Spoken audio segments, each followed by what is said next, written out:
Hello,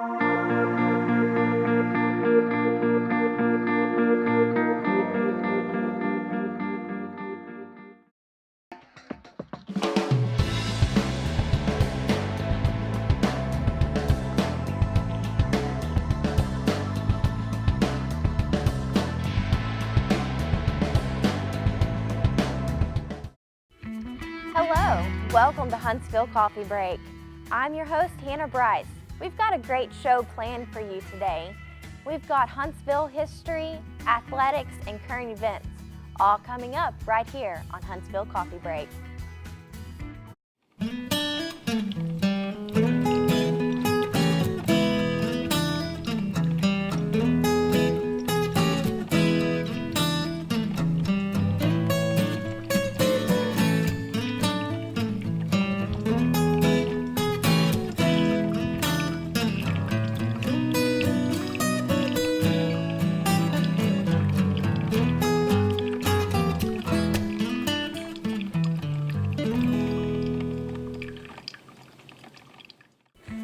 Starting off on our show today, we are going to be discussing one of Huntsville's historic sites, Huntsville's Downtown Square.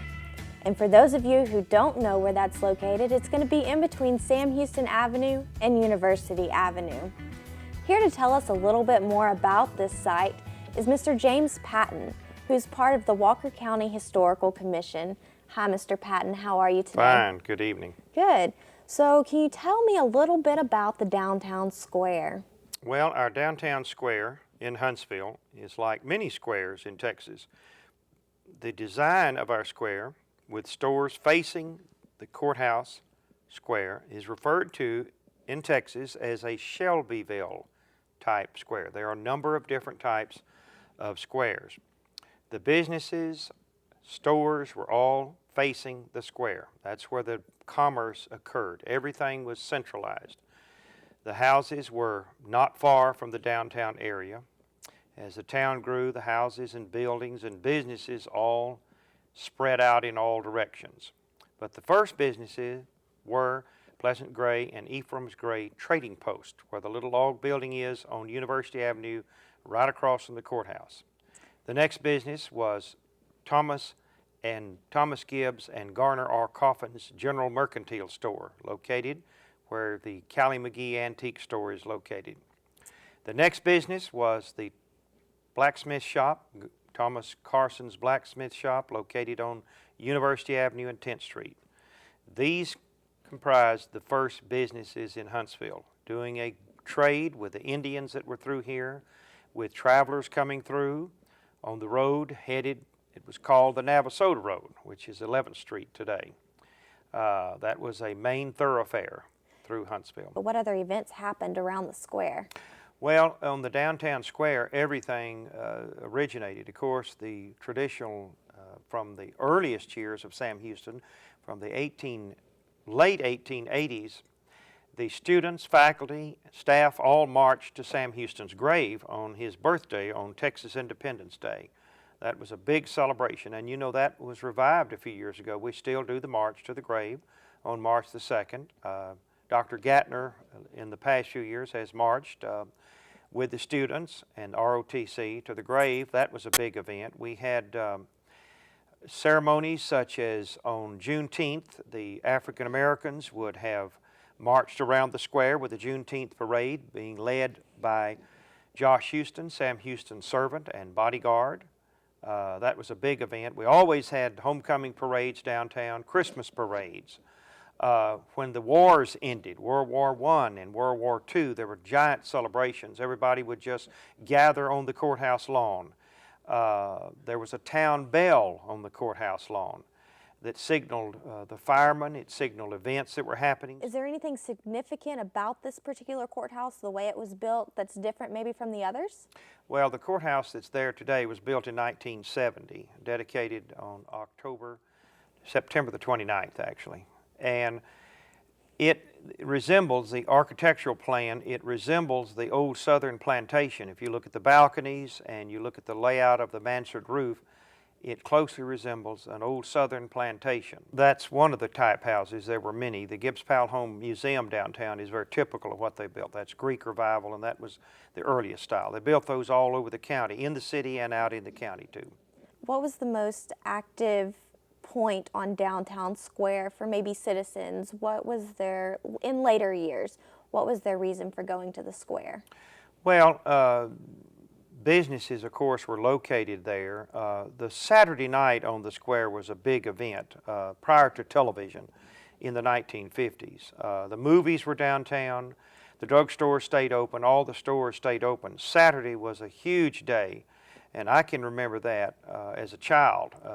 And then when the televisions came out, some of the hardware stores would have a television in the window. They'd leave it running all night long, and of course, the shows ended at midnight, but people would still go and sit in front of the stores to watch television, black and white. I remember doing that as a child in a hardware store that was located where the Face Maker is. That was a exciting time to see television. You had cafes downtown that stayed open all night long, and so you had traffic coming through from 75, old 75 ran through downtown, and so all the traffic came through from Dallas to Houston.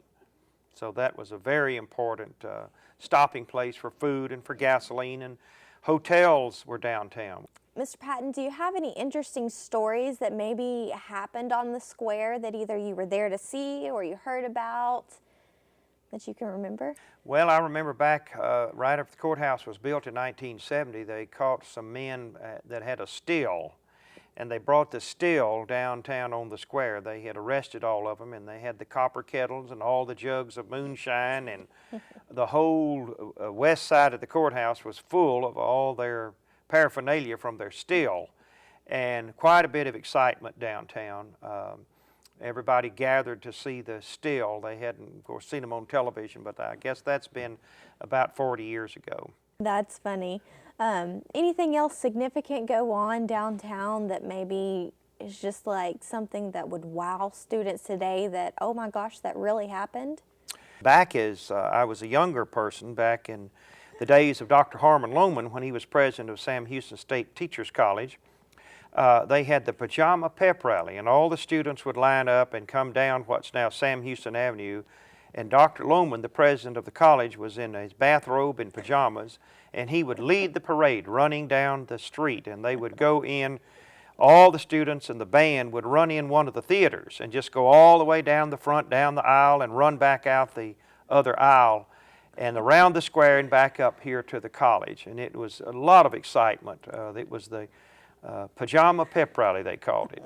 And it was so funny. Dr. Lohman was a white-headed man. They called him the Great White Father. He was very loved here at Sam Houston, as the campus was very small. Thank you so much for joining us today, Mr. Patton. It has been a lot of fun learning what the downtown square looked like and was like back in the day and how it's changed to now.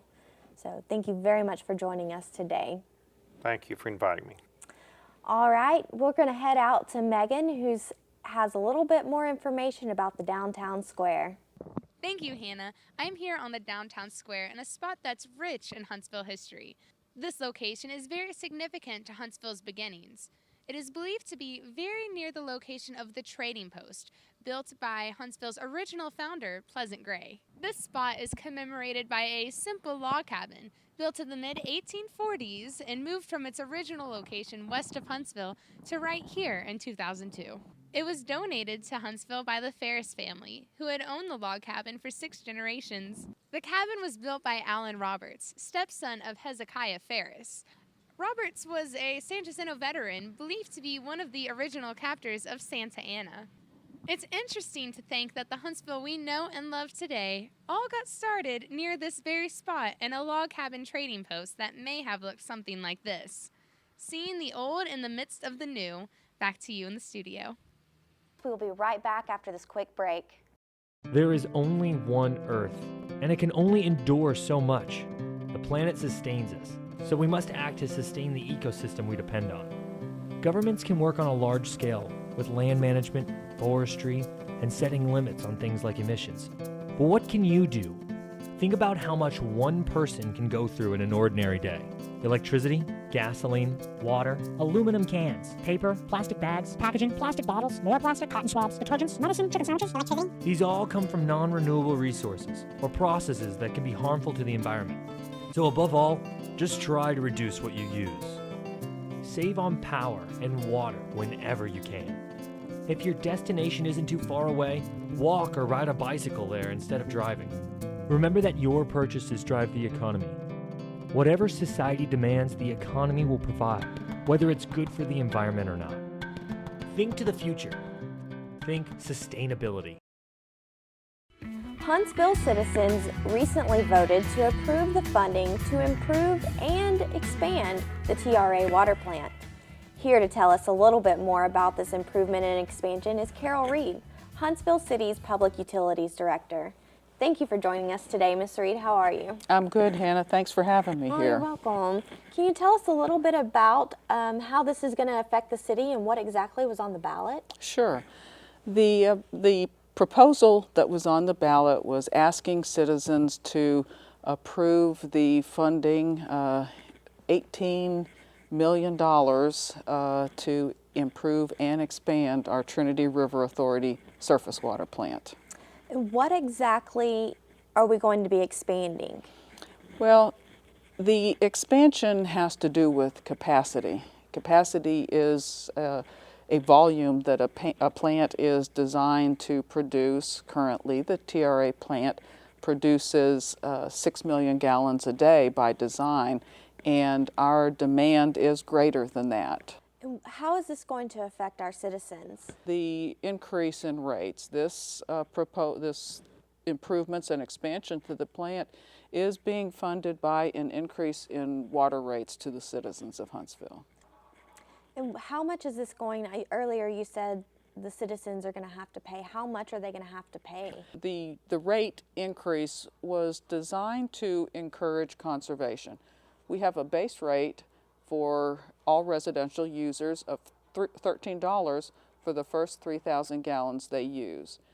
Prior to the rate increase, the next 3,000 gallons cost, I want to say it was $2.40 per 1,000 gallons. That's gone up to $3.04 per 1,000 gallons.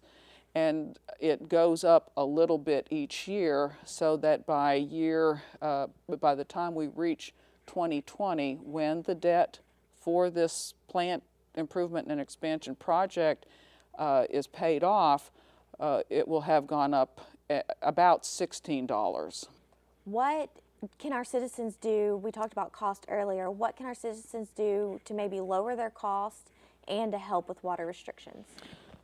They can do a lot. The big thing, and this isn't so much during the winter months, but obviously reducing outside watering. Another way is checking for leaks around the home, not just in your house, with faucets dripping and things like that, but checking around your property to make sure there's not a leak in your water line coming from the service main.